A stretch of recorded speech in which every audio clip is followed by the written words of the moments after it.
Vanakkam. Let me continue the same chapter 3, fluids.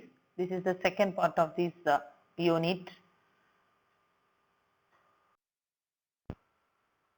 Objectives of this video: atmospheric pressure, measurement of atmospheric pressure, gauge pressure and absolute pressure, Pascal's law, hydraulic press. First of all, you have to know that atmospheric pressure. See, Earth is surrounded by a layer, and this layer has some certain height, and that layer contains air. We called it as an atmosphere of the Earth. We know that air occupies the space and it has weight. So that air which exerts pressure, we called it as an atmospheric pressure. See, this atmospheric pressure, you have to, the air pressure, you have to compare with the earth and sea level. Okay. See, first thing, the atmospheric pressure, in which area it will be decreases, in which area it will be increased. See, if you are moving on the mountains, that atmospheric pressure is decreases. If you are moving on to the earth or below the sea level or mines, if you are going down, means that atmospheric pressure is increases. So, if someone has to dip or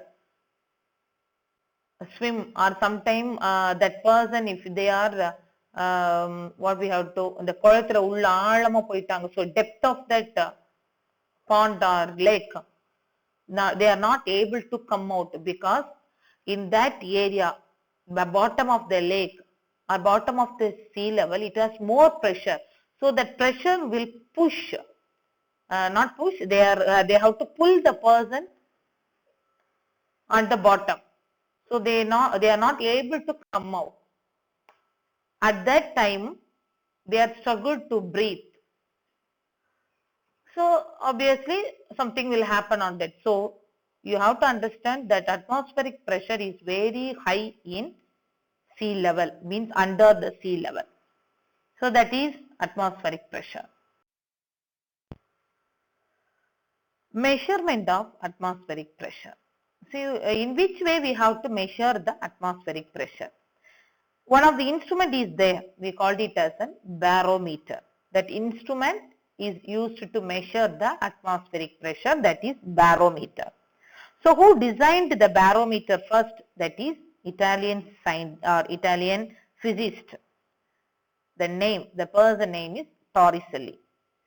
That barometer, how it looks, is a glass tube, long glass tube, and one end is always closed and other end of the glass tube is opened. If you have to turned upside, that means upside the closed end is there and downside the open end is there. So if you put or immerse that glass tube in the mercury, what will happen? What will happen? See, if you are understanding, if you are not able to, difficult to understand means sometimes we have to use a straw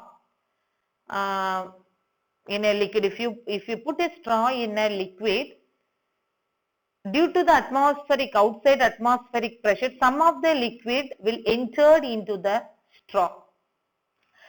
So if that atmospheric pressure is how much pressure is there, so that time pressure, due to that pressure, that liquid will enter into the straw. The same concept only they are using here, this mercury barometer. If you turned that glass tube into the mercury tub, what happened? That air, the air, what it is present inside the glass tube, which has to be suck that mercury from the tub. If there is no air in the glass tube, means all the mercury will drain into the tub. So what will happen inside the glass tube? Due to the atmospheric pressure in the outside, what it is present in the glass tube, that the pressure will, the atmospheric outside pressure will give the force to the inside pressure to suck that mercury from the tub. If that there is no air in between the mercury and the glass tube, means all the mercury will drain into the mercury barometer. So in this way you have to measure the atmospheric pressure. See, when the time it will enter the glass tube, at which level it should be there, you have to mark it. That is the measurement of atmospheric pressure is in that atmosphere. So due to that atmospheric pressure only, that mercury will enter into the glass tube. So you have to mark it.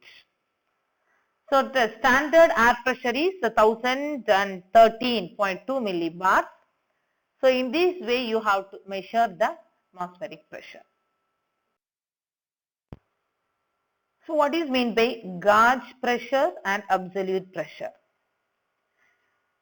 See, in our daily activities we are seeing that atmospheric pressure, but we are not able to calculate or measuring in each and every second, but it is calculated. See, when a tire or blood pressure, if you want to measure that instrument, we called it as gauge. So blood pressure, if you want to measure that instrument, commonly we called it as gauges. So these gauges shows the pressure over the atmospheric pressure, related with the atmospheric pressure. So first of all, you have to understand that what is absolute pressure. So absolute pressure is a zero reference pressure, but it against the vacuum. So absolute pressure is against vacuum and gauge pressure is against the atmospheric pressure. So how can you calculate this gauge and absolute pressure? If the pressure, normal pressure is higher than atmospheric pressure, absolute pressure is equal to atmospheric pressure plus gauge pressure. That is the second line, green line. You just think about that. Pressure is higher than that of atmospheric pressure, means absolute pressure is equal to gauge pressure plus atmospheric pressure. If pressure is lower than the atmospheric pressure, means absolute pressure is equal to atmospheric pressure minus gauge pressure.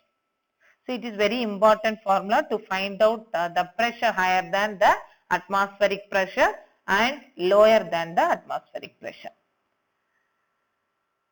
So this will calculate the relationship between gauge pressure and absolute pressure. Pascal's law. Actually, this Pascal's principle is related with the pressure on liquid. See, who explained this law? That from that law itself, the name is there, Blaise Pascal. So in 1623 to 62, the French mathematician and both mathematician and physicist, he states that when you are giving a external force or pressure applied on an incompressible liquid is transmitted uniformly throughout the liquid. That is called Pascal's law. So what is the meaning for that? See, if you give a pressure in an incompressible liquid, means this pressure will give the liquid to flow out in all the directions, transmitted in equally in all. Just you have to imagine, you have a cover, you have to fill it, half of the cover you have to fill water, and you hang it, one folds you have to hang it. Just you see, you have to watch very clearly. If you pin all the sides of that cover, you just give one pin. One pin you have to poke it in all the direction. If you give that force or pressure at the center of the cover, that pressure exerted in all the directions is equal. That is called Pascal's law. So Pascal's law means external pressure applied to any enclosed fluid is transmitted uniformly throughout the volume of the liquid. That is called Pascal's law. Last topic of this video is hydraulic press.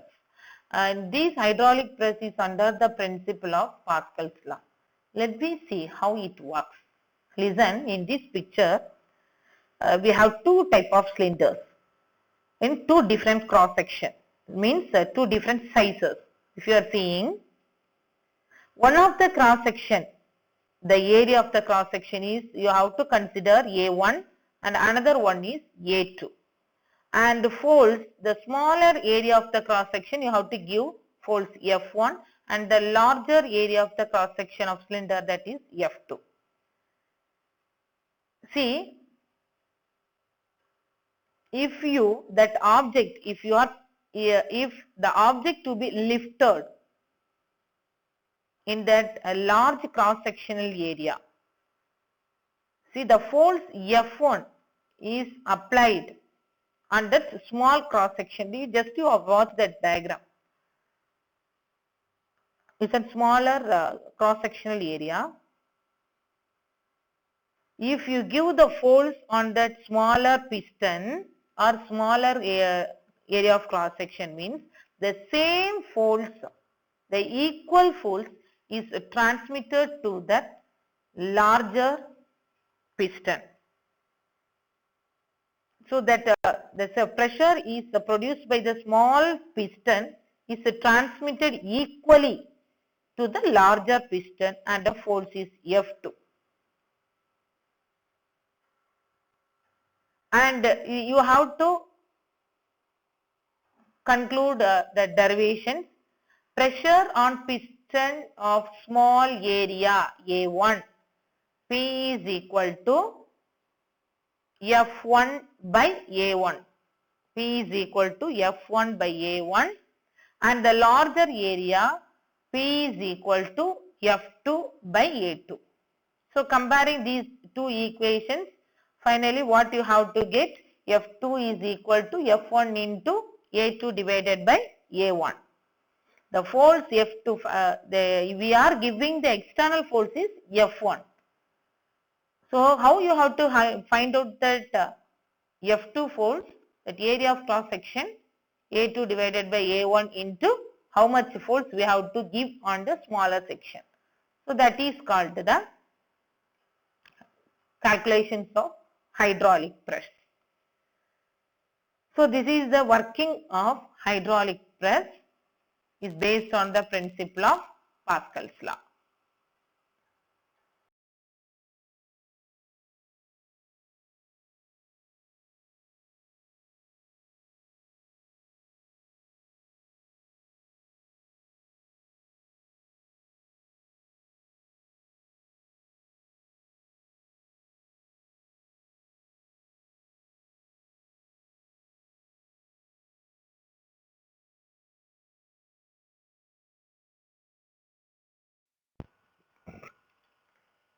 So in this video, what you have learned, that is atmospheric pressure, measurement of atmospheric pressure, gauge pressure, absolute pressure, Pascal's law, and hydraulic press. So very few questions are given, related questions, creative questions I have given here. So you understand the concept. and find out these answer. Thank you, students.